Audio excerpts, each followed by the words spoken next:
Hey, this is Gracie Opulenza, and today I'm talking about Nonna Donata, who's 85 years old, and she has incredible vintage bags. And her favourite ones are not Prada, Dolce Gabbana, Hermes. They're in fact bags like this green one that she adores that has no name at all. Have a look at the quality of these vintage bags and why she absolutely loves them. Let's take a closer look. Now, today, it's about Italian leather bags, not just from big names like Prada and Dolce Gabbana, but also from no-name brands and vintage finds, whether you're at Arezzo Vintage Market, Lucca Vintage Market, or around Italy. Go and hunt for the iconic Dolce Gabbana vintage or Prada vintage, or even bags. I've got bags that don't even have a label on it, and they're Tuscan leather. They're fantastic. In fact, I got a great whopper of a red one for €10. I've been looking at some vintage pieces, and look at her Lion bag, a Dolce Gabbana bag, which are vintage. Can you not see the difference in quality? They're well made. They're better than the quality of today. I can prove that. Have a look at my Prada. Just put Prada on my YouTube and my podcast.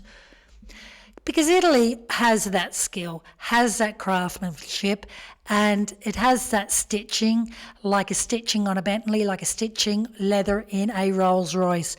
The hardware in vintage doesn't compromise. It was slow fashion. They last for decades. Look at her bags. Look at even that gorgeous little red one. I mean, the quality of that inside and out. I can tell you in 2025 Prada, I saw it yesterday. There was absolutely no comparison of the two. I'd go for the no label any day. And Roberta, she, after the war, pioneered leather bags made out of gondola leather, gondola hardware. I have got a fantastic one. Just put in the word Roberta, you'll see it in my YouTube. And she pioneered the weaving technique that is now used from Bottega uses it, Prada copies it. In fact, a lot of brands copy it. Now, also, the Hermes bag, that vintage one, Donata at university threw it around like a rag doll, threw it around like kids with toys. So what I'm trying to inspire for you today, especially if you're in Italy, Italian leather bags with no names, hunt the vintage markets. I have found my best pieces. Cartier suitcase, Cartier doctor bag. Oh, it's just absolutely gorgeous bag.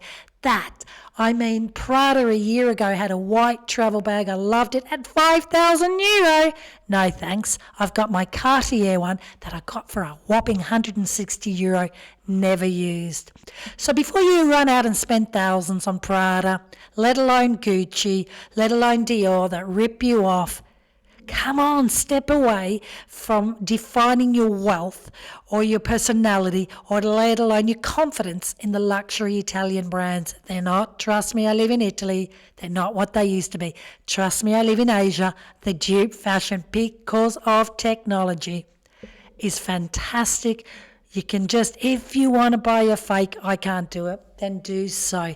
But get your own made. And if you're here in Tuscany, there's a lot of local brands in Florence that you can find. In fact, I bought a €30 leather bag. Okay, it's low grade at the market in Florence from an Italian, but we bought it in Florence. It's for my daughter.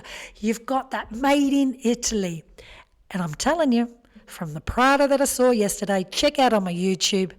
I'm telling you, next time I go to that Prada outlet, I'm going to film Prada leather of 2025, which is questionable in the sense of the quality compared to Prada vintage. And trust me, I have many. And I went to this outlet 25 years ago. I still got the Prada bag. It still looks fantastic, and it walks all over Prada of today. Share, like, subscribe. VintageStyleClothing.com, MenStyleFashion.com, GracieOpulenza.com.